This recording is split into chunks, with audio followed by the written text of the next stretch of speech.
Salut tout le monde et bienvenue dans cette nouvelle édition de Jeunes Figures.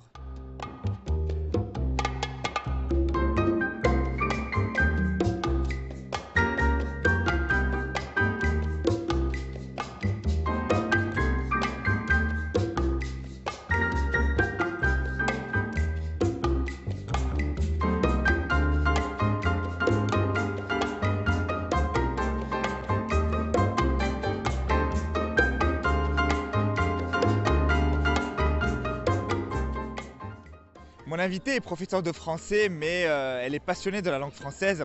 Bon, j'ai dit prof de français, mais elle n'est pas vraiment prof de français, elle est prof de francophonie, je dirais.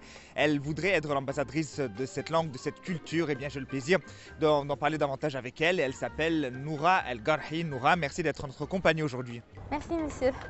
Et avant d'enchaîner le vif du sujet, Noura, je voudrais que tu nous fasses tes présentations, tu nous parles de tes loisirs et si éventuellement tu as effectué des voyages. Tout d'abord, j'aimerais bien vous remercier pour mon invitation à votre programme Jeunes Figures. Et je remercie personnellement notre célèbre animateur, monsieur Ahmed Hosni. Oh, c'est gentil ta part. Merci. Pas encore célèbre, mais peut-être ça viendra un jour. C'est gentil ta part, Noura. Et nous, ça nous fait Non, vraiment vraiment. plaisir de t'avoir avec nous. Merci beaucoup, moi aussi. Alors, dis-nous, parle-nous de Noura un peu. Ok, moi je suis une fille très simple, une fille égyptienne. J'étais élève à l'école Notre-Dame des Apôtres et Zeytoun. Seconde où j'ai obtenu mon diplôme de la faculté des langues à l'université de Ain Shams. Et puis parallèlement, j'ai fait d'autres études. Tout d'abord, j'ai fait le diplôme du DUTFA, diplôme de... Je m'excuse. Le DUTFA, c'est un diplôme universitaire de traduction français-arabe. Tu étais à Alson, c'est ça? Oui, c'est Alson exactement. qui correspond à langues étrangères appliquées en France. Enfin, les langues, traductions, etc. Oui, je sais, mais actuellement, le DUTFA, c'est un diplôme à part que j'ai obtenu de l'Université Lumière de Lyon 2 en France. Après, j'ai travaillé dans une école internationale, c'était l'école égyptienne américaine des langues au 5e arrondissement, au Nouveau-Caire. Et puis actuellement, je travaille à l'école internationale Élite, au 5e arrondissement aussi.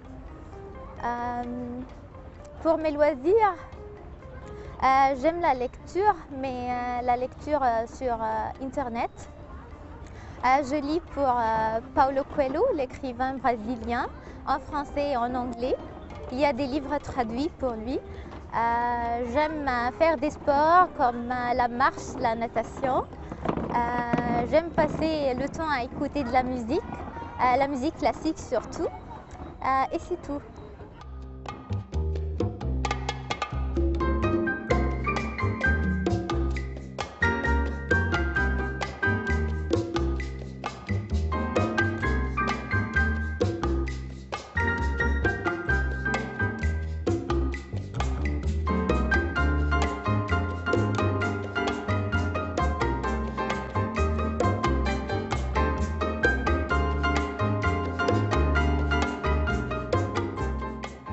Ton université, c'est langue, quelle autre langue tu parles?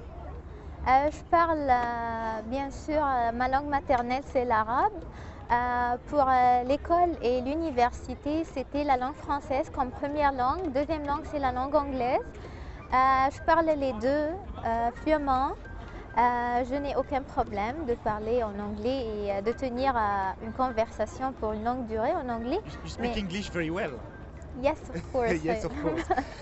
D'accord. Et tu m'as dit par rapport à tes voyages, tu as visité donc Charmes et Londres, c'est ça? Non, c'était pas Londres, c'était Sheffield. D'accord. Donc Oui. l'Angleterre et à l'intérieur de l'Égypte. L'Angleterre. C'est-à-dire que donc l'Angleterre et l'intérieur de l'Égypte, le Sinaï.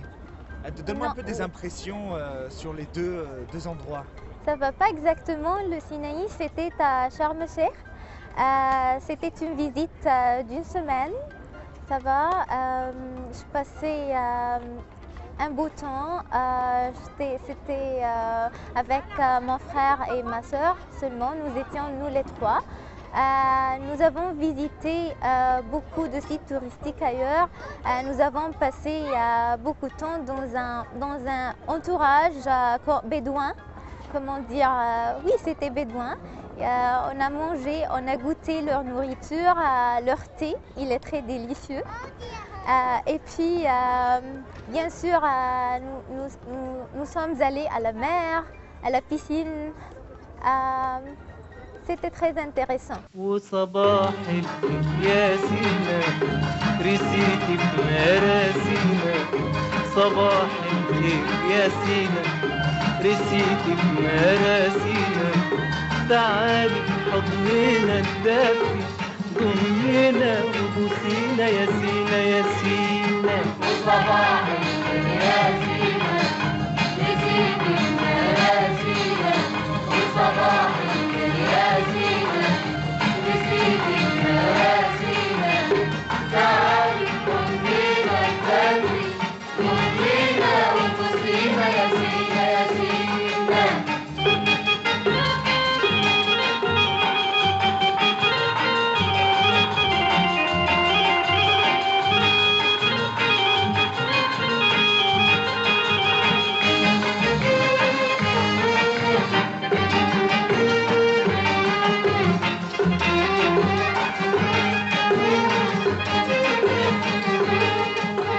مين اللي قال كنت بعيدة عني وانت اللي ساكنة في سواد النني مين اللي قال كنت بعيدة عني وانت اللي ساكنة في سواد النني مش سهل عالشبان يسهو عن الأوطان مش سهل عالشبان يسهو عن الأوطان يسهو عن الأوطان ورسيت مراسينا على رملة شط سينا ورسيت مراسينا على رملة شط سينا قلنا يهون علينا ده أول الشطآن ده أول الشطآن وصباحك يا سينا رسيتي Tu as découvert la vie traditionnelle égyptienne. Oui. Raconte-moi tes impressions. La vie traditionnelle, qu'est-ce que vous entendez par ces questions? Tu m'as dit que tu étais avec les Bédouins, c'est ça? Tu as vécu avec les Bédouins un peu. Oui, c'était... Alors, parle-moi de cette vie, de cette culture bédouine.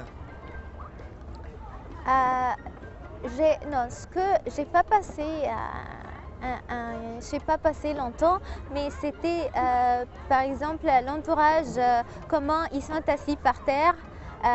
Ils nous ont offert de la nourriture qu'ils ont cuit eux-mêmes. C'était très délicieux. Il y avait des danses bédouines. J'ai vu les femmes qui portaient comme ça des costumes bédouines. Je ne sais pas, ils portent, je ne sais pas comment dire, des robes comme ça, très vastes. Robe traditionnelle. Oui, très vaste. Il y avait, ils portaient des bracelets, des colliers comme ça, de toutes les couleurs. C'était vraiment amusant. C'était vraiment amusant. L'Angleterre, alors? Ah oui, quant à l'Angleterre, c'était passionnant. J'ai voyagé tout d'abord à Londres, puis j'ai pris un bus, un shuttle pour Sheffield. C'était pour le championnat de squash, du squash de mon frère. Là-bas, c'était pendant la fête de Noël. J'ai rencontré les gens, beaucoup de monde dans la rue. Ils chantaient, ils dansaient, surtout les vendeurs et les marchands. Vraiment, à comparer avec l'Égypte, là-bas, ils sont très amusants. C'est tout. C'est ce que... Donc, si tu peux comparer tes deux voyages, qu'est-ce que Oui. tu pourrais faire comme commentaire? Tes impressions sur les deux voyages. C'est bien sûr deux choses différentes, hein. Oui, J'ai apprécié les deux voyages parce que c'est pas à comparer. Le premier, c'était en Égypte, au sein de mon pays. Et bien sûr, j'apprécie l'Égypte beaucoup. Sharm el-Sheikh, c'est un site touristique très connu. Tout le monde aime visiter.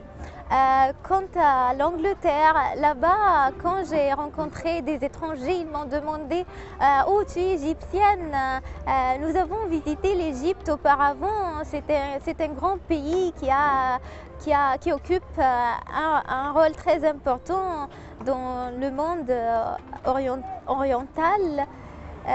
C'était leur impression là-bas, les gens là-bas aimaient beaucoup l'Égypte. C'est tout.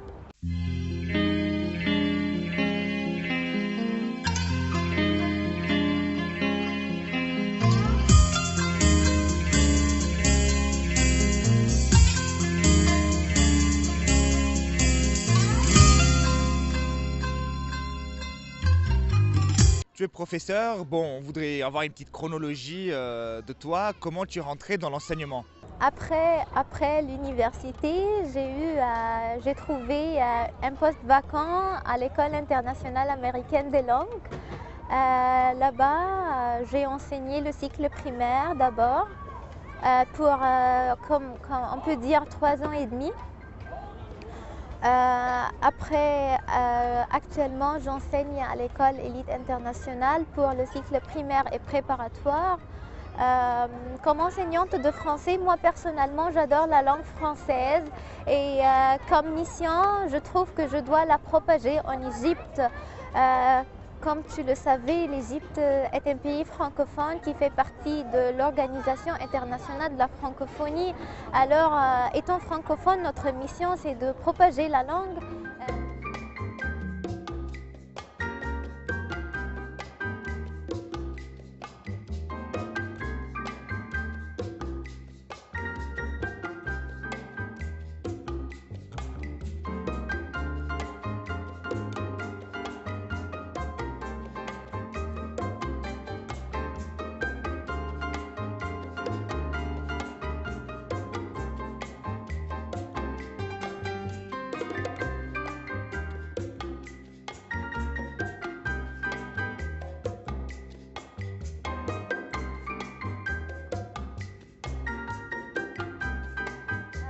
Notre but, c'est de propager la langue française, non pas comme seulement pour faire savoir aux élèves la culture, la civilisation et la littérature française, mais par contre, il faut aussi les aider à s'intégrer dans le monde de la francophonie, d'aimer la langue française comme moyen de communiquer avec autrui. Donc toi, tu sais, c'est beaucoup plus que d'enseigner une langue. Toi, tu veux enseigner une culture, une façon de faire et propager justement cette culture. Mais dis-moi, tu n'as pas fait un petit passage par l'université, non? La faculté? Ah oui, j'ai eu la chance d'être répétitrice à la faculté des jeunes filles à l'université de Ain Shams, mais malheureusement, je n'ai pas continué à cause du travail. Et justement, tu as enseigné à 2 niveaux, 2 tranches d'âge en fait. Alors, est-ce que tu peux m'en donner un peu les différences? Bien sûr, je commence toujours avec les petits enfants. Les petits enfants, je m'excuse. Je trouve que c'est très difficile d'enseigner à des élèves de bas âge parce qu'ils ont besoin de beaucoup d'efforts à faire pour leur communiquer la langue, le vocabulaire, la prononciation, comment ça se fait, comment ça s'écrit. Et eux-mêmes, ils ont toujours peur de prononcer la langue française. Parfois, les garçons sont timides de le faire. Il hésite de répondre en classe quand il lève le doigt et parfois c'est à moi de les sélectionner pour répondre à mes questions.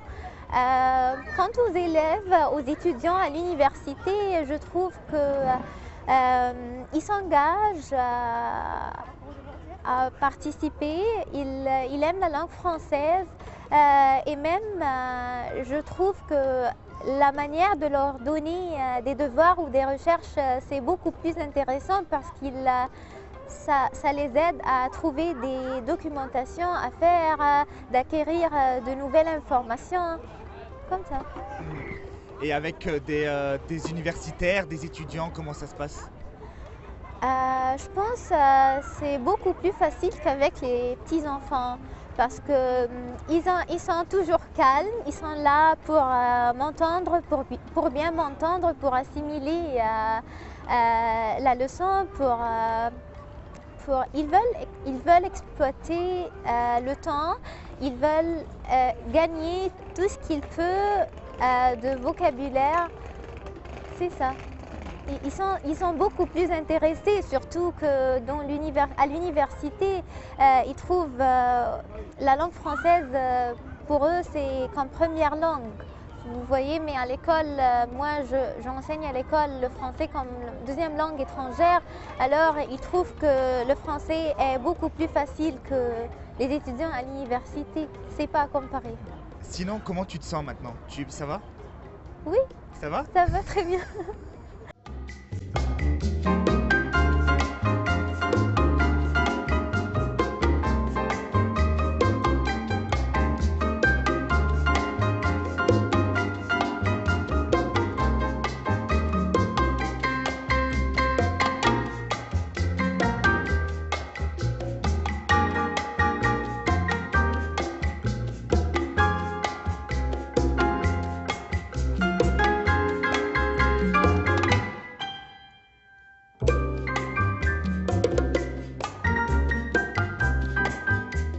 Noura, on a bien compris, donc tu souhaites répandre la culture française, tu souhaites faire partie de la francophonie, donc c'est cette action de répandre la langue et la culture française en Égypte. Mais dis-moi, quels sont les défis et la place, surtout tout d'abord, la place de la langue française ici en Égypte?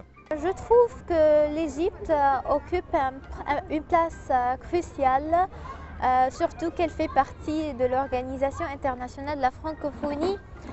Moi, comme enseignante, je trouve que ma tâche, c'est d'intégrer les élèves dans le monde francophone.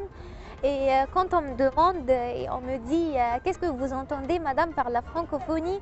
Je dis que tout d'abord, c'était un géographe français qui s'appelle Onizi Reclus qui a découvert, qui a inventé ce terme-là.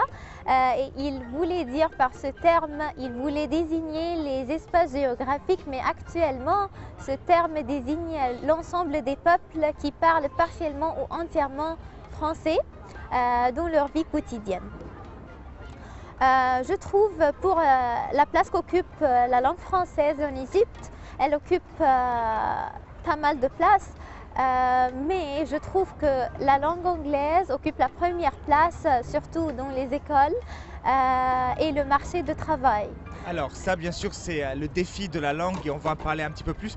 Oui. Mais je vois que pour toi, la langue, la langue française est un moyen de communication internationale aussi. Oui, bien sûr. Moi, regarde, l'Égypte était une colonie anglaise. C'est la langue anglaise qui domine. Mais aussi, il y a une place, je ne peux pas dire que c'est une place minime pour la langue française, mais actuellement, il y a beaucoup d'écoles françaises qui enseignent le français comme première langue et des écoles qui enseignent la langue française comme une langue étrangère, mais ça, c'est bien. Il est donc clair que la francophonie a plusieurs défis dans le pays. Le défi géographique, quant au défi géographique, je trouve que la langue française est bien enseignée au Caire, à Alexandrie et dans la région du Canal, mais il y a un problème dans les pays de la Haute-Égypte parce qu'il faut avoir beaucoup d'écoles francophones ailleurs ou d'écoles qui enseignent la langue française. Je trouve qu'il y a d'autres lacunes, c'est que la plupart des écoles sont des écoles britanniques. Okay, qui enseignent... Dans la Haute-Égypte, tu parles? Non. Maintenant, je parle, oui, au Caire. Mais c'est intéressant quand même le point que tu as souligné parce qu'on a l'impression que c'est assez mal réparti les écoles francophones puisque c'est vrai, on s'est intéressé au sud et à la Haute-Égypte, on n'a pas d'école francophone là-bas. Oui. Or, il devrait quand même... oui. J'espère on y établira des écoles francophones ailleurs. Des écoles qui enseignent la langue française.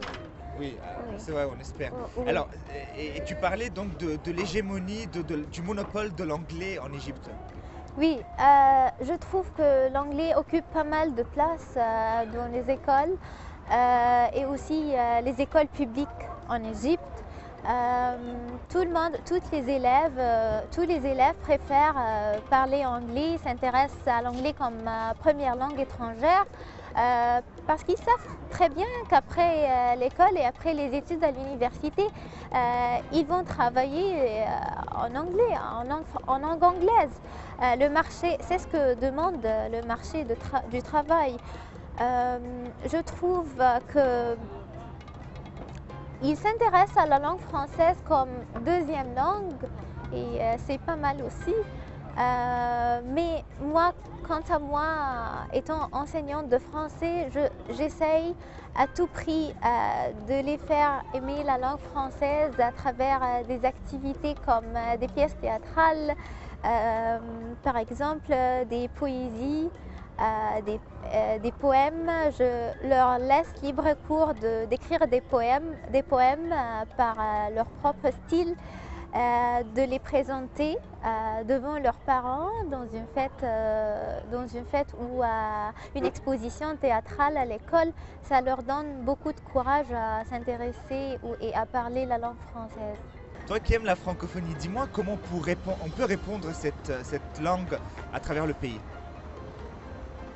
À travers le pays, peut-être on peut organiser des programmes et les présenter aux écoles, les écoles francophones les écoles francophones, je veux dire les écoles qui enseignent la langue française comme première langue et bien sûr aux autres écoles, soit nationales, soit internationales. Ça, c'est le rôle de l'Institut français d'Égypte. Est-ce que tu penses qu'il ne fait pas assez pour promouvoir la langue? Oui, oui. C'est la réalité parce que, à comparer avec l'allemand, je trouve que le centre Goethe, il propose des offres plus que le centre culturel français parce qu'il leur propose par exemple des compétitions en langue allemande et il leur propose même des voyages en Allemagne. À comparer avec le centre culturel français, oui bien sûr, il propose des cours en langue française, mais je trouve que le voyage est beaucoup plus intéressant. Les élèves à l'école, ils me disent, mademoiselle, pourquoi pas, nous aussi, nous voulons voyager en France. Mais je leur dis, je vais voir avec l'ambassade, peut-être il y a quelque chose qu'on peut faire à l'école. Mais à vrai dire, je ne sais pas exactement s'il y en a ou pas, mais je pense pas. On peut constater que tu as gardé un certain aspect de la culture égyptienne, la culture musulmane, puisque Noura, tu es voilée. Alors, est-ce que on peut dire que, selon toi, le voile n'a aucun rapport avec la culture et la langue et son expansion, et justement le fait de vouloir être l'ambassadrice de la francophonie?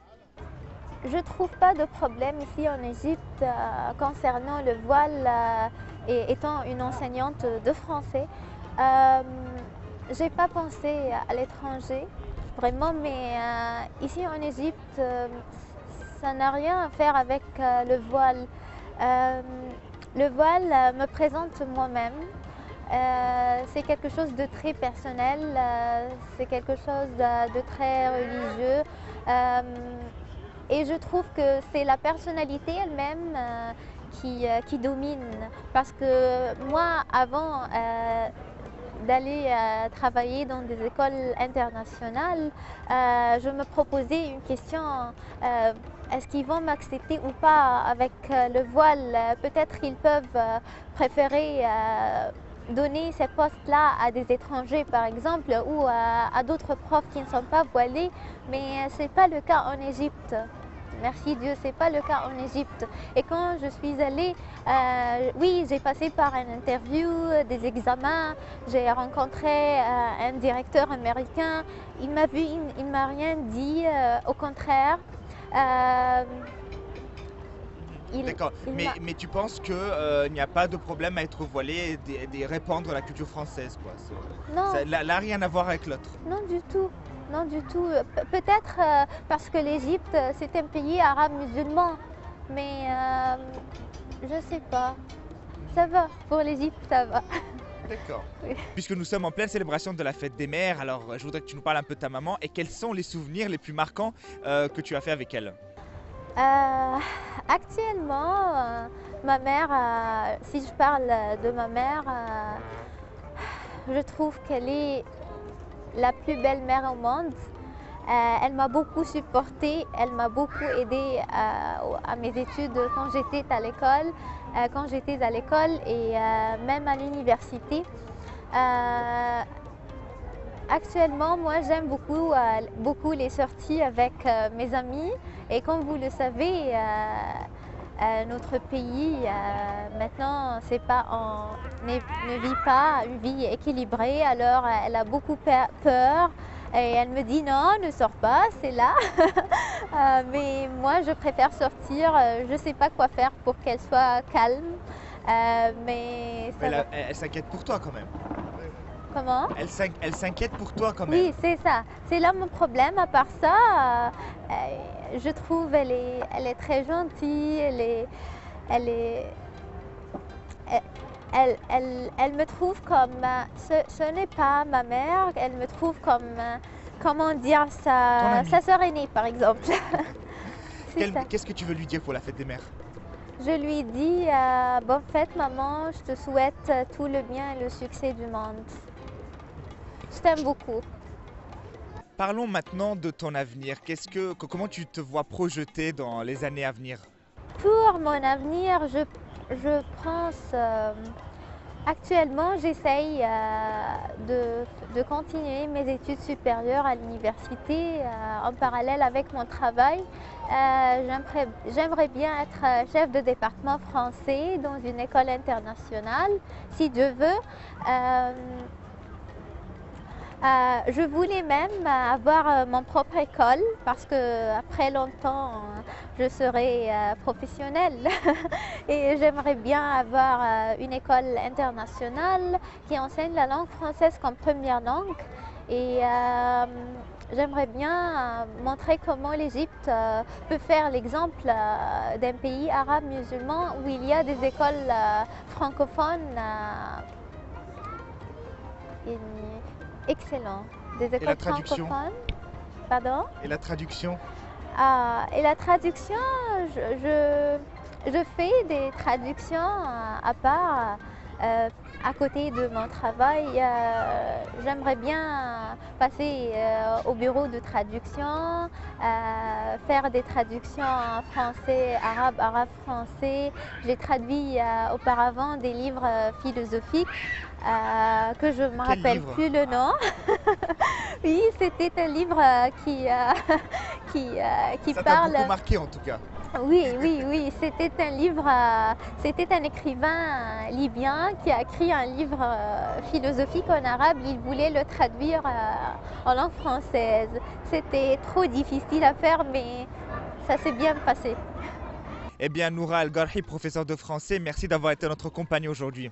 Merci, moi aussi je vous remercie infiniment pour ce programme. C'était très intéressant de vous accompagner pour cette demi-heure. Merci à vous, chers téléspectateurs, de nous avoir suivis. Je vous retrouve mardi prochain et d'ici là, portez-vous bien.